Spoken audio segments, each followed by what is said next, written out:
Certainement, il te délivrera du piège de l'oiseleur. Psaume chapitre 91, verset 3. Si Moïse est l'auteur de ce psaume, l'oiseleur pourrait bien avoir été dans sa pensée ce roi d'Égypte qui cherchait à le tuer, ou ce peuple des Amalécites qui fondait sur Israël dans la plaine au moment où il ne s'y attendait pas. Si c'est David qui l'a écrit, cet oiseleur pourrait bien être Saül, car David dit avoir été traqué par lui, comme la perdrix que le chasseur poursuit sur les montagnes. Mais quoique ce verset puisse trouver ainsi son application dans les deux cas, nous croyons que le psalmiste, quel qu'il soit, avait l'intention de l'appliquer, non pas à des circonstances personnelles, mais à tous les temps, et nous pensons qu'il a voulu désigner par l'oiseleur le grand ennemi des âmes, le grand trompeur, Satan, celui dont il est dit dans un cantique, Satan, l'oiseleur qui trahit de 1000 manières les âmes distraites. Le prince de la puissance de ce monde, cet esprit qui encore maintenant agit sur les enfants de rébellion, est en effet semblable à un oiseleur qui travaille sans cesse à nous détruire. Un auteur spirituel disait un jour que l'ancien diable était mort, et que maintenant il y en avait un nouveau, voulant dire par là que Satan agissait de nos jours autrement que par le passé. Quant à nous, nous croyons qu'il est bien toujours le même. Seulement, il a changé de moyen d'attaque. Le diable d'il y a 500 ans était une figure noire et grimaçante, assez semblable aux vieilles peintures qu'on en faisait alors. C'était un persécuteur qui jetait les hommes dans une fournaise et les mettait à mort pour avoir servi Jésus-Christ. Le diable de nos jours est un homme parfaitement comme il faut, qui ne persécute pas, mais qui cherche plutôt à persuader et à séduire. Il n'est plus ce fanatique furieux des autres fois, mais plutôt cet incrédule captivant qui cherche à ruiner la religion sous prétexte de la rendre un peu plus raisonnable, et par suite d'autant plus triomphante. Tout son désir serait de pouvoir réconcilier la mondanité avec la foi, car en y parvenant, il aurait ruiné cette dernière, tout en prétendant développer la puissance expansive du christianisme et trancher des questions profondes que nos pères comprenaient bien mal. Mais Satan est toujours oiseleur. Quelle que soit la tactique qu'il emploie, son but demeure le même. Il veut prendre des hommes dans ses filets. Ces derniers sont comparés à des oiseaux dépourvus d'intelligence, qui ne savent pas voir ni éviter le piège, ou qui n'ont pas la force de s'en dégager. Satan est l'oiseleur. Il n'a jamais été et ne sera jamais autre chose. S'il ne nous attaque plus comme un lion rugissant par la fureur des persécutions, il nous attaque comme la vipère qui se glisse silencieuse dans le sentier, cherchant à nous mordre de ses dents empoisonnées. Il essaie d'affaiblir en nous le pouvoir de la grâce et à ruiner notre vie intérieure. Notre texte est très encourageant pour tout enfant de Dieu qui se voit sollicité par la tentation. Certainement, il te délivrera du piège de l'oiseleur. Et d'abord, quelques mots sur le piège de l'oiseleur. Secondement, sur la délivrance. Troisièmement, sur sa certitude. Nous nous arrêterons surtout sur le mot « certainement », car il est ici encadré comme un diamant dans cette précieuse promesse. Certainement, il te délivrera du piège de l'oiseleur. Parlons donc avant tout du piège de l'oiseleur. L'image employée ici suggère trop de développement pour que je m'attende à épuiser le sujet. Je vous laisse donc le soin de la méditer dans vos demeures et de faire l'énumération complète de tous les pièges que l'oiseleur invente pour prendre des oiseaux. Ce travail vous indiquera successivement les moyens que Satan met en œuvre pour séduire les âmes. Permettez-moi toutefois de vous présenter quelques observations qui se rapportent en même temps à l'oiseleur et au malin esprit. Premièrement, d'abord le piège de l'oiseleur est toujours calculé de manière à être caché. En vain déroulerait-on un filet sous les yeux de l'oiseau? Aussi l'oiseleur a-t-il grand soin de cacher son piège, ou bien, si le piège ne peut être recouvert, il s'applique à tromper l'oiseau et à le laisser dans la plus complète ignorance sur son but, qui est de l'enferrer. La pauvre créature est loin de soupçonner que cette nourriture qu'on semble lui offrir généreusement pour lui procurer un joyeux repas est destinée à l'attirer et à le faire mourir. Lorsqu'il s'en va à la chasse, l'oiseleur prend bien garde de ne pas être aperçu. Nous savons par exemple qu'à la chasse des canards sauvages, le braconnier a dans certaines contrées la précaution de tenir entre ses dents un peu de gazon, afin que ces oiseaux, qui sont très circonspects, ne sentent pas son haleine de loin. Les tentations que le monde présente aux chrétiens sont tout aussi bien dissimulées que celles de ces oiseleurs. Je dis celles qu'il présente aux chrétiens, parce que les méchants pêchent avec pleine connaissance de cause. Ils se ruent dans le filet tout en sachant que c'est un piège, saisissant l'iniquité de leurs deux mains à la fois, et cela même en face d'une damnation évidente. Ils commettent des péchés qu'ils savent être punis par les lois humaines, et ils accomplissent des crimes sur la culpabilité desquels personne ne saurait avoir le moindre doute. Mais il n'en est pas ainsi du chrétien, qui ne saurait être pris que par surprise. « Ah, dit l'un d'eux, si j'étais sûr que telle chose est mauvaise, et si j'étais bien convaincu qu'elle est coupable aux yeux de Dieu, je m'en abstiendrais. » Mais c'est là justement qu'est le danger. L'oiseau aussi pouvait dire « Si j'étais bien sûr que ceci est un piège, si j'étais parfaitement persuadé que je risque d'être pris dans les mailles de ce filet, je ne volerais pas vers tel lieu, j'aurais garde d'en approcher. » Combien de gens qui, tout en professant d'être chrétiens, vous demandent « Puis-je aller dans tel endroit ?» Quelqu'un des nôtres répondra « Non », et aussitôt on le taxe de puritanisme et d'exagération. Que ceux qui ont cherché à conserver intacte leur pureté au milieu des plaisirs du monde viennent confesser ici avec honte que la piété et la mondanité ne sauraient coexister. Ou bien nous servirons Dieu complètement, ou bien nous servirons complètement le malin. Si l'Éternel est Dieu, servez-le, mais si Baal est Dieu, servez-le. Choisissez l'un ou l'autre. Combien est grand le nombre de ceux qui se sont laissés prendre dans les pièges de Satan, en ignorant qu'ils faisaient mal.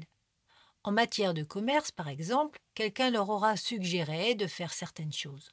Vous pouvez le faire sans danger, leur a-t-on dit. Tous les négociants de cette rue l'ont fait. Ce n'est pas absolument déshonnête, cela donne meilleure apparence à la marchandise, je vous assure. Et comme vous pourrez par ce moyen vendre l'article plus cher qu'il ne le faudrait rigoureusement, il n'y a pas besoin d'en informer le public, ça ne le regarde pas. Si l'article n'en est que meilleur, qu'importe qu'on le frelate un peu. Et voilà le bonhomme qui s'y laisse prendre. Il n'ouvre qu'un œil et cligne l'autre, comme s'il avait peur d'y voir trop clair et de ne pouvoir plus remplir son gousset dans l'ombre. Puis, peu à peu, il découvre que par l'acte qu'il a accompli, il s'est laissé prendre dans le filet de l'oiseleur, car il a péché contre son Dieu, et son Dieu l'en punit en le frappant de ses verges et en appesantissant sa main sur lui. Un chrétien se laisse bien plus difficilement entraîner dans un péché palpable que dans un tel péché habilement déguisé et secret. Si je vois venir le diable à ma porte avec ses cornes sur la tête, jamais je ne le laisserai entrer. Mais s'il se présente coiffé comme un homme respectable, je lui ouvre aussitôt ma porte. La métaphore est un peu risquée, mais elle est juste.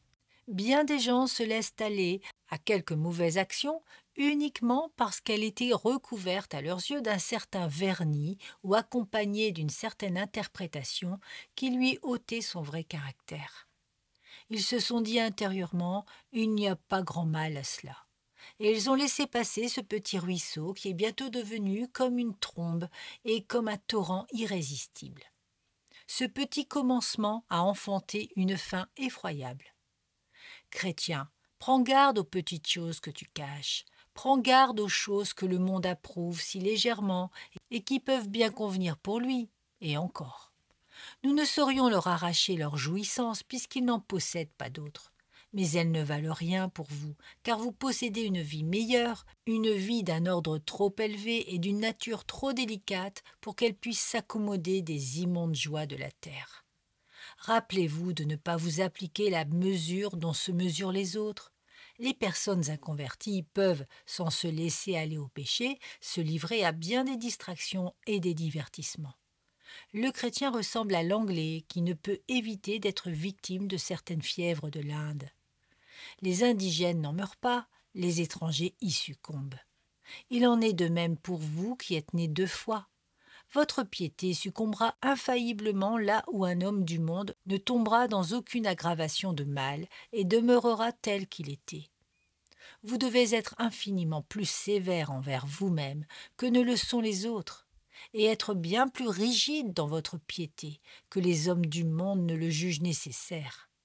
Car le péché est presque toujours déguisé et le piège n'est jamais apparent. Certainement, il te délivrera du piège de l'oiseleur. En second lieu, le piège est d'ordinaire parfaitement adapté à la victime en vue de laquelle il est préparé. Jamais vous ne verrez un oiseleur tendre le même piège à des oiseaux d'espèces différentes.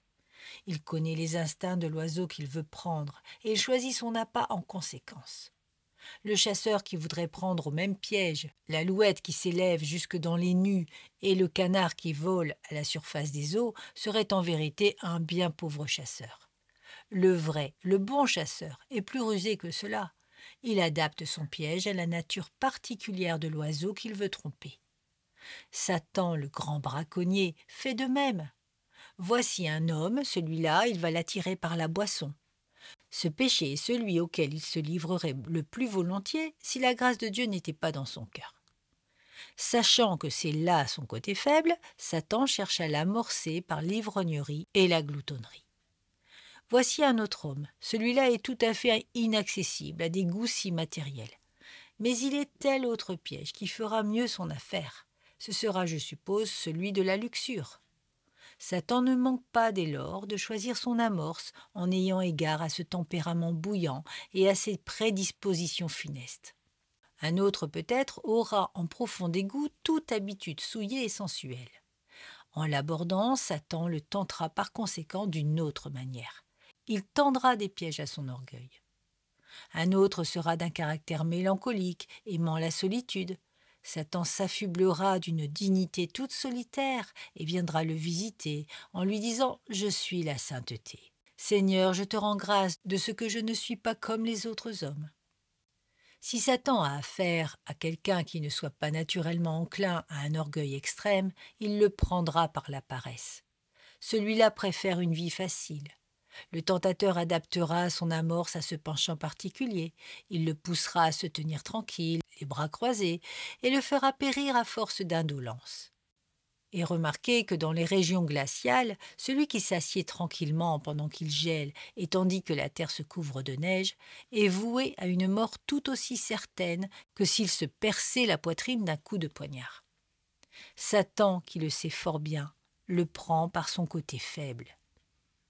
Oh, que de fois, mes bien-aimés, il nous arrive de condamner chez les autres ce que nous nous permettons à nous-mêmes, peut-être sans le savoir. Nous disons à un tel qu'il est d'un orgueil insupportable. Eh bien, notre orgueil à nous n'a pas précisément la même forme. Ce n'est plus le même emballage, quoique ce soit la même marchandise. Il n'y a de changé que l'étiquette. Satan adapte l'orgueil à la tendance naturelle de chacun. Si nous sommes riches, il ne nous tentera pas précisément par l'orgueil des richesses, mais peut-être par celui de la prépotence, et nous fera ainsi devenir des maîtres durs envers nos domestiques. Si ce genre d'orgueil ne nous sourit pas, il nous charmera par l'orgueil de la générosité, et nous voilà disposés à nous vanter de notre bonté et à énumérer tout ce que nous avons donné. À chaque homme son piège, à chaque oiseau son appât. Il se garderait bien de vous tenter tous de la même façon que moi, ni de me tenter moi de la tentation qu'il présentera tout naturellement à tel autre. Le piège de l'oiseleur, quelle ruse que celle de cet ennemi-là! Il connaît notre côté faible. Voilà 6000 ans qu'il travaille les hommes et qu'il les étudie. Il les connaît par cœur.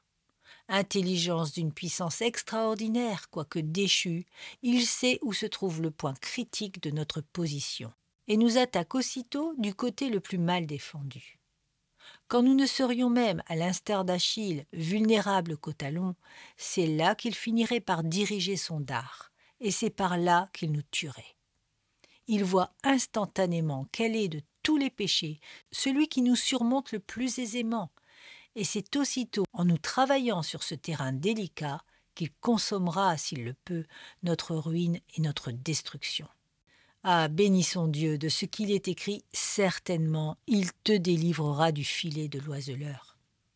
Troisièmement, considérons aussi que le piège de l'oiseleur est presque toujours déguisé sous l'attrait du plaisir, du profit ou de quelque avantage.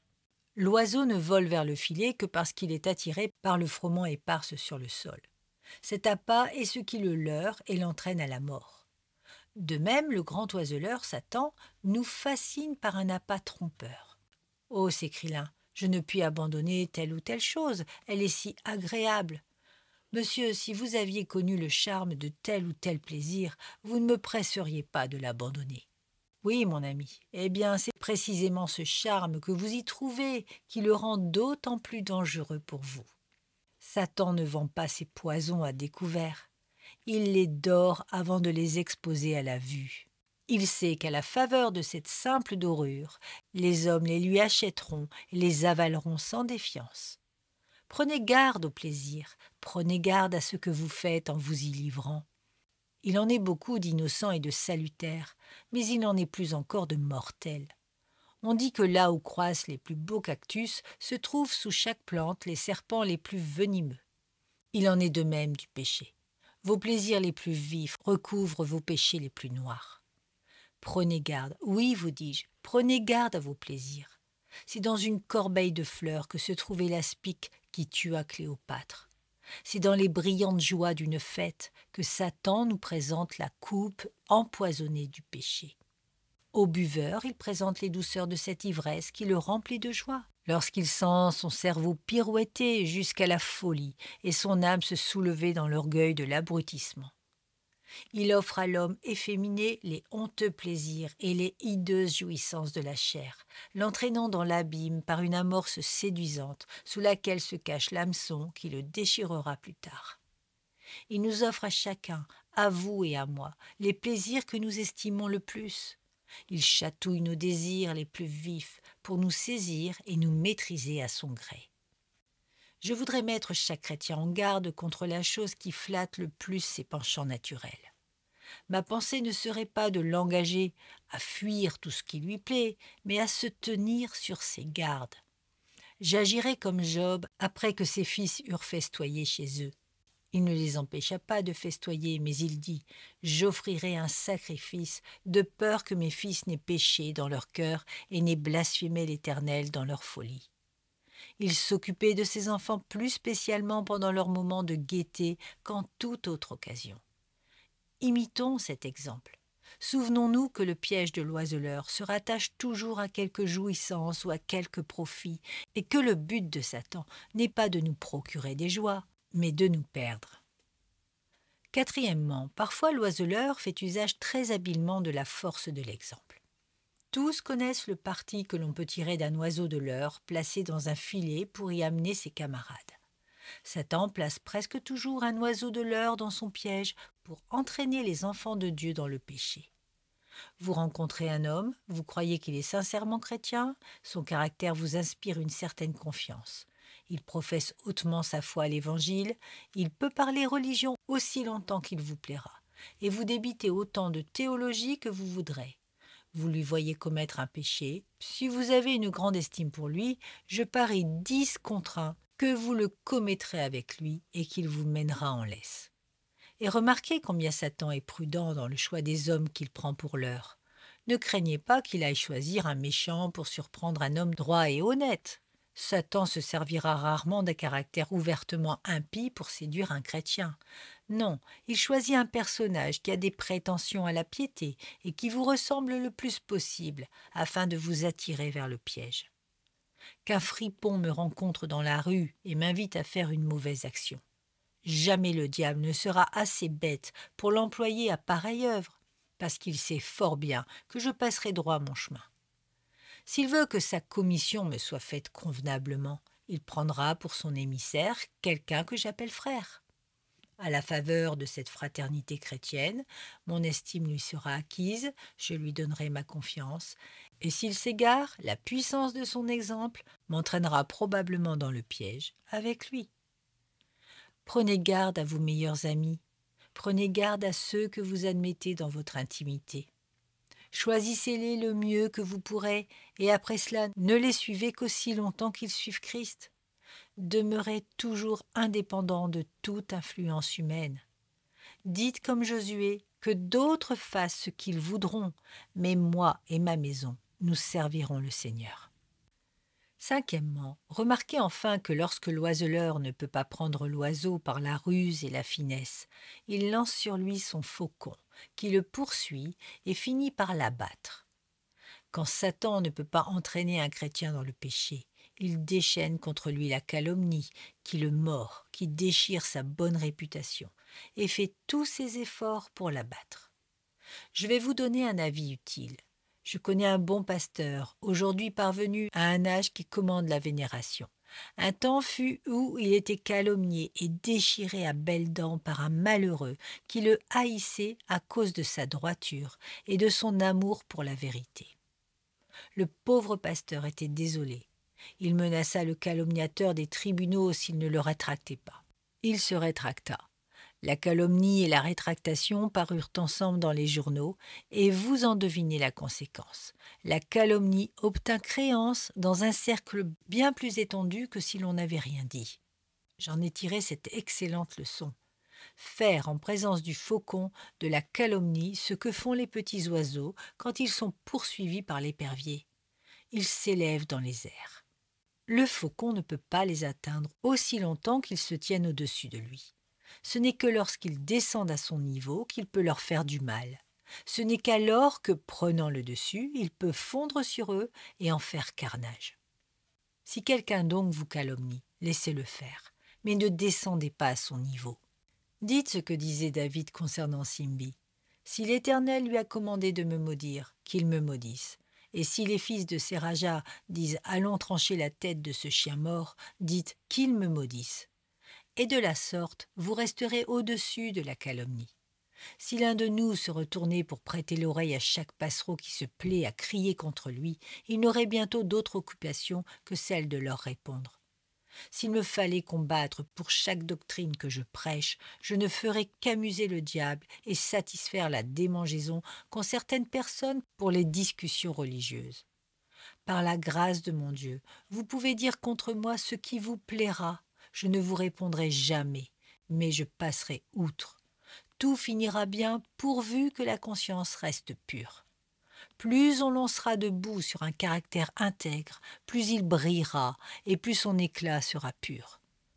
Ne vous êtes-vous pas senti crispé à l'approche d'un homme qui vous dénigre ? J'ai éprouvé cette sensation. Bien souvent, je me suis dit, pour cette fois, je ne pourrai pas retenir ma langue. Il faut que je réponde à cet homme. Mais j'ai abandonné aussitôt à l'Éternel la force d'imiter Jésus, qui, lorsqu'on l'outrageait, ne répondait pas. Et j'ai laissé cet homme passer son chemin. La meilleure manière de se débarrasser de la calomnie est précisément de la laisser faire et de ne rien dire. Car si vous persécutez le malheureux qui l'a vomi, si vous le menacez des rigueurs de la loi ou si vous le forcez à vous faire des excuses, vous n'en serez pas plus avancé, et il restera toujours assez d'insensés et de méchants dans le monde pour y prêter foi. Laissez faire, ne vous en mêlez pas, et le Seigneur vous aidera par cette conduite prudente à réaliser sa promesse. Certainement, il te délivrera du piège de l'oiseleur. Et maintenant, avant d'en finir avec ce point, je veux encore vous faire remarquer que quand l'oiseleur est bien décidé à prendre l'oiseau, il met en usage tous ses pièges à la fois et l'attaque simultanément de tous côtés. Il en agira de même vis-à-vis de vous, mes bien-aimés. Satan n'oubliera aucun effort pour ruiner et perdre votre âme. Je demeure debout au milieu de pièges sans nombre, gardé et soutenu, Seigneur, par ta main puissante. Un vieil auteur dit « Les esprits qui traquent ton âme placent des pièges jusque dans ton être. Si tu as des besoins, ces besoins ont leurs pièges. Si tu as du crédit, là encore sont des pièges. Si tu es en opprobre, d'autres pièges t'attendent. Si tu es en honneur parmi les hommes, ou s'ils te méprisent, les pièges fourmillent sous tes pas. Piège à tes pieds, piège autour de ta couche, piège sur la table, piège dans chaque secrète pensée. Piège dans chaque parole que tu prononces, piège dans tes heures de repos, piège dans tes émotions de tout genre, piège dans tes jeûnes, piège dans tes prières, piège dans tes résolutions ainsi que dans tes doutes, piège au-dedans de ton cœur, piège au-dehors, piège au-dessus de ta tête et piège au-dessous, piège dans la maladie et jusque dans la mort. Il n'est pas, j'en suis assuré, un lieu ni un instant de la vie où le chrétien ne rencontre des pièges. Derrière chaque tronc d'arbre, on aperçoit un farouche indien armé de sa flèche barbelée. Derrière chaque buisson se cache un lion rugissant qui guette sa proie. Sous chaque fleur se glisse la vipère venimeuse. Ces pièges sont partout. Soyons sur nos gardes. Saignons nos reins de la toute-puissante protection du Seigneur, et alors le Saint-Esprit nous gardera. Avec lui, nous marcherons sur la vipère, nous écraserons le lion, nous mettrons sous nos pieds le jeune lion et le dragon, nous serons délivrés du piège de l'oiseleur. Abordons enfin le second point, la délivrance. Dieu délivre ses enfants du piège de l'oiseleur. Ici, deux pensées se présentent. Il les délivre du piège, premièrement en les empêchant d'y tomber, secondement en les retirant quand ils s'y sont laissés prendre. L'une de ces deux promesses regardera plutôt les uns, l'autre concernera les autres. Il te délivrera du piège. Et comment cela? Souvent en envoyant l'épreuve. Oui, l'épreuve est un des moyens par lesquels Dieu nous arrache souvent.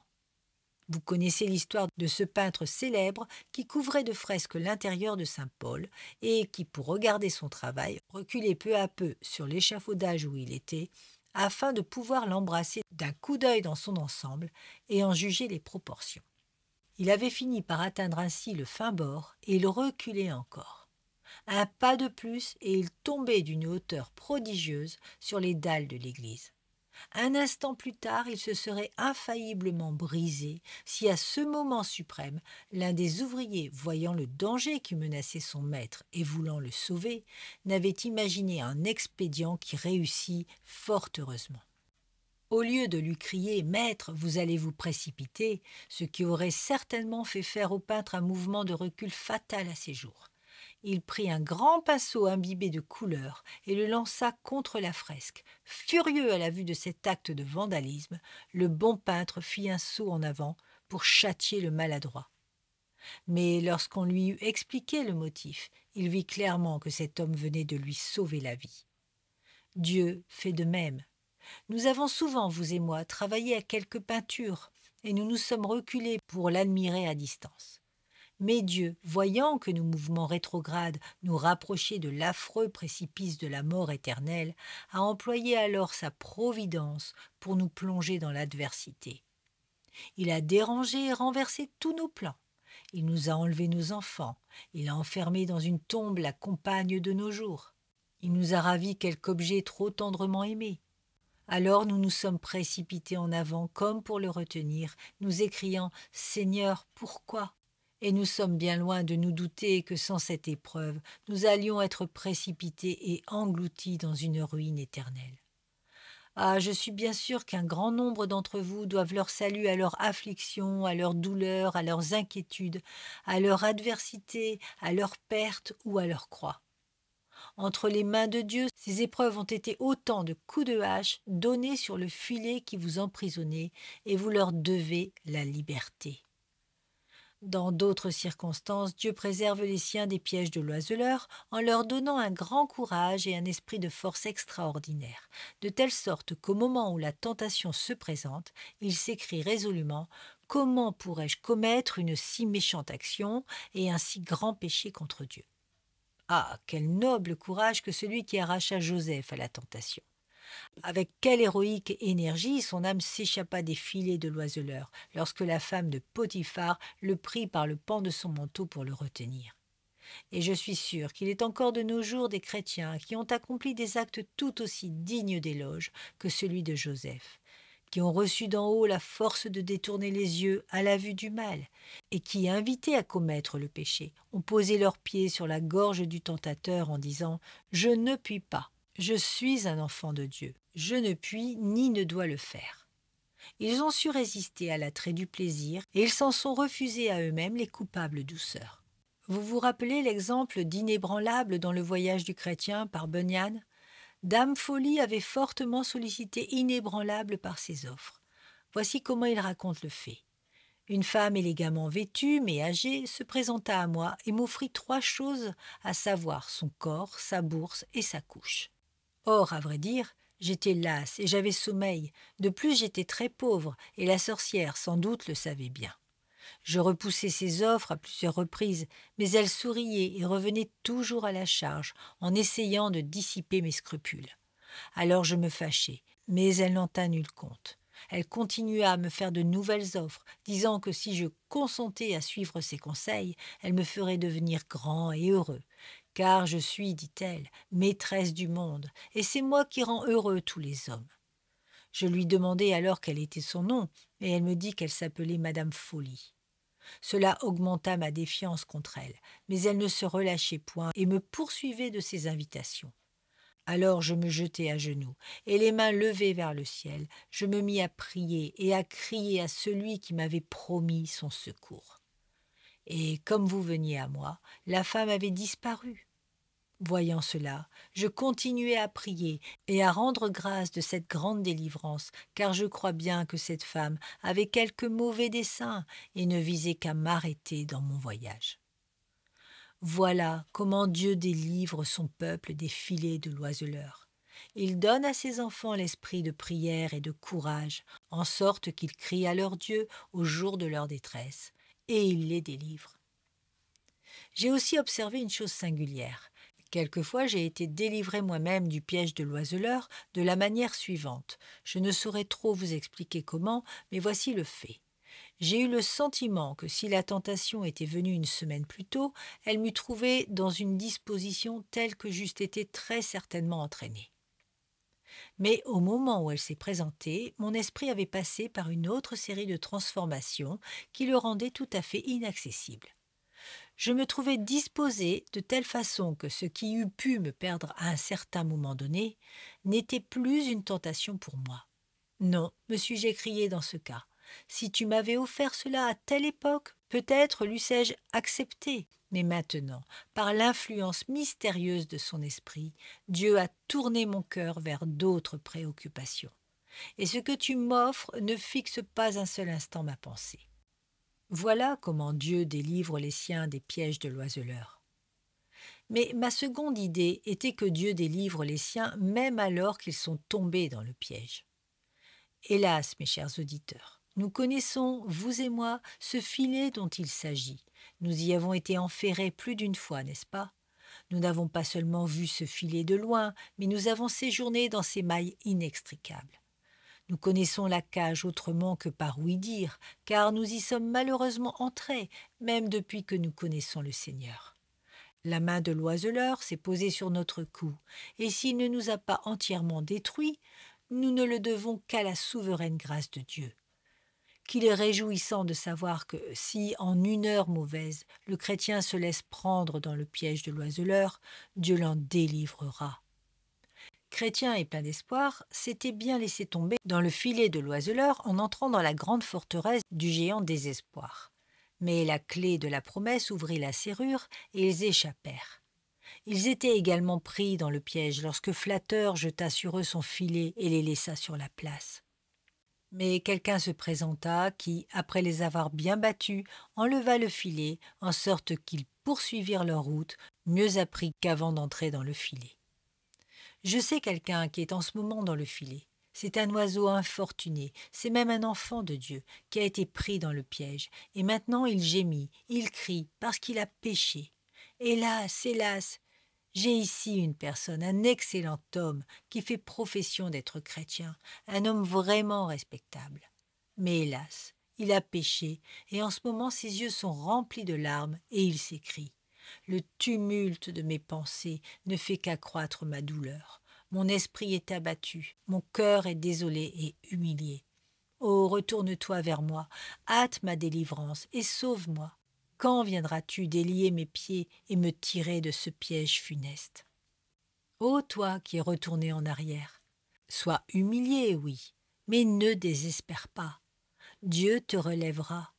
Quelque loin que tu aies porté tes pas errants, écoute ce qu'il te dit. Revenez, ô enfants rebelles, et j'aurai pitié de vous. Mais vous dites que vous ne pouvez pas retourner vers lui. Eh bien, voici cependant une promesse. Certainement, il te délivrera du piège de l'oiseleur. Tu seras encore retiré de tout le mal dans lequel tu t'es plongé. Et alors même que tu devrais passer le reste de ta vie à déplorer tes péchés, celui qui t'a aimé ne te rejettera point. Il te recevra auprès de lui dans les demeures célestes. Et il est déjà maintenant disposé à t'admettre au nombre de ses enfants et à te combler de paix et de félicité. Certainement, il te délivrera du piège de l'oiseleur. Les exemples de délivrance éclatante abondent pour prouver que Dieu délivre les siens des pièges de l'oiseleur. Écoutez, une jeune dame appartenant à l'une des églises de New York épousa un jeune homme qui n'était pas chrétien. Ce jeune homme était négociant attaché à un commerce très lucratif. Les fleuves dorés de la fortune coulèrent sur ses entreprises, si bien qu'il amassa des richesses considérables.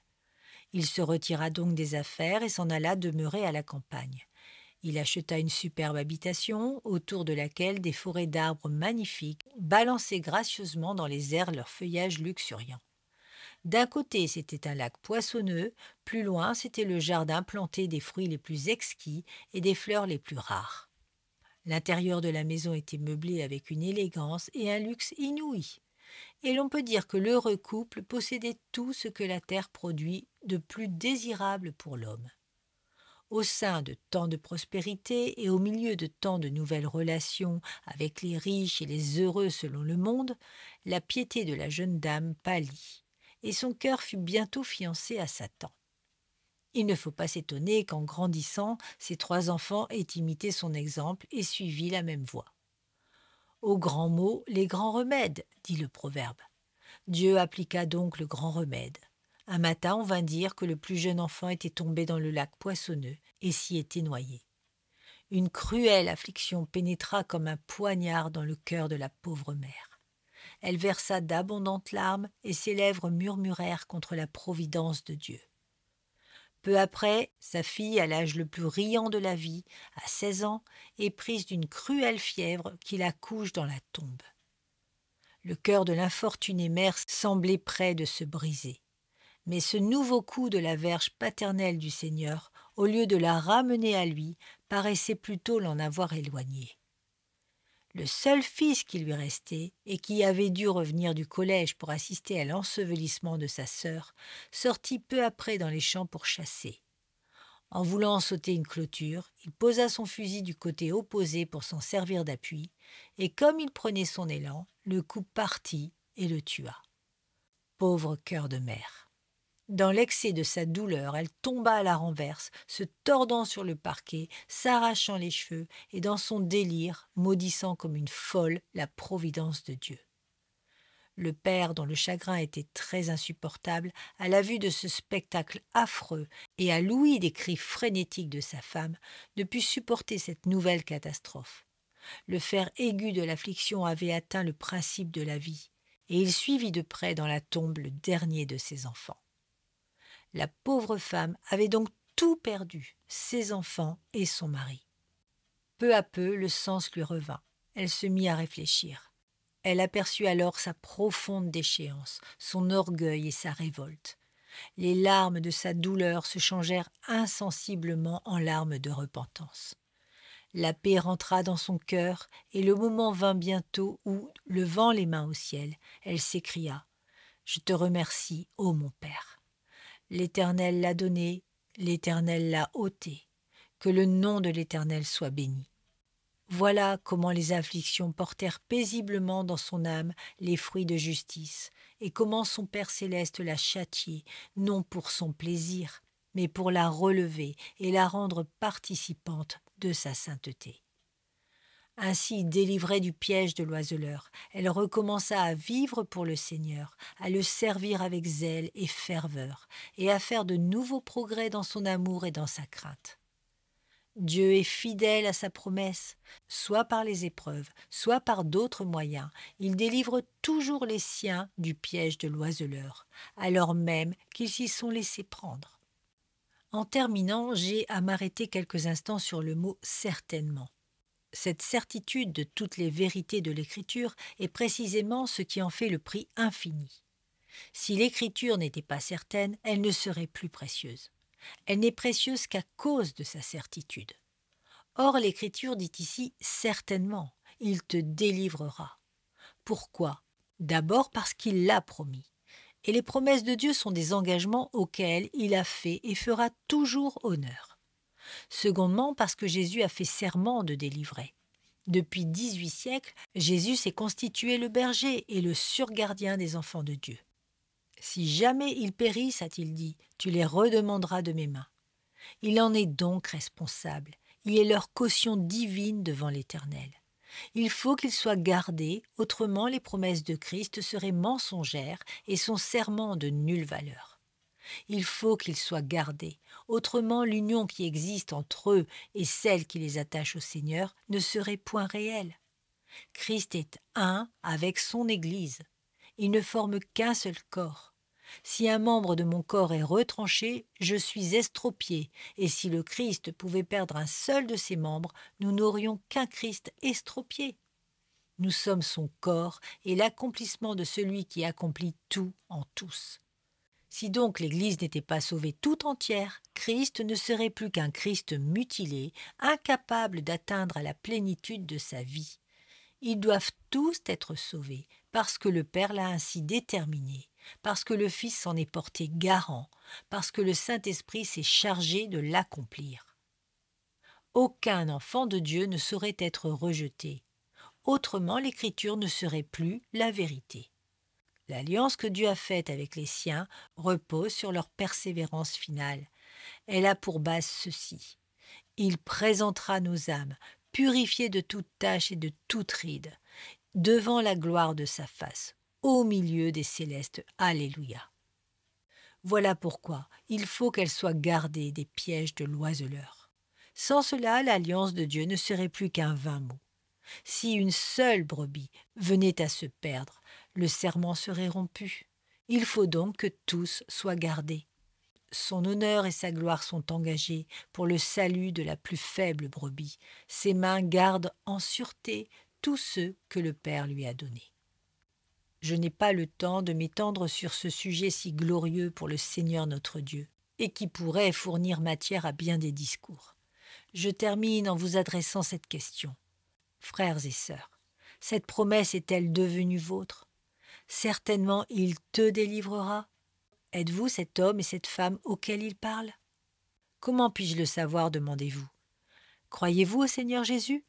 Vous sentant pécheur, vous confiez-vous entièrement en la miséricorde et la mort expiatoire de Jésus, la victime sans tache ? Je ne vous demande pas si vous êtes wesleyen, baptiste, presbytérien, national ou dissident. Je ne vous demande qu'une chose, êtes-vous né de nouveau ? Êtes-vous passé de la mort à la vie ? Êtes-vous une nouvelle créature en Jésus ? Avez-vous mis toute votre espérance dans le Sauveur ? Sa vie est-elle devenue votre modèle et son esprit habite-t-il dans votre corps mortel ? S'il en est ainsi, paix vous soit. La promesse est à vous. Il se peut que vous ayez été le pire des hommes. Mais si vous avez foi en Christ, vos péchés sont tous pardonnés et vous pouvez considérer cette promesse comme votre propriété pour toujours. Mais si vous êtes de ceux qui se rengorgent dans leur propre justice et dans l'orgueil de leur vie, de ceux qui vivent sans Dieu et sans espérance, de ceux qui se livrent à la mondanité et à l'indifférence, cette promesse n'est pas pour vous. Vous êtes dans le piège et vous y périrez, à moins que vous ne vous repentiez. Car il est écrit, si vous ne vous repentez, vous périrez tous semblablement. Que Dieu vous sauve de la perdition en vous ouvrant les trésors du sang de Jésus, auquel ainsi qu'au Père et au Saint-Esprit soit l'honneur, la louange et la gloire au siècle des siècles.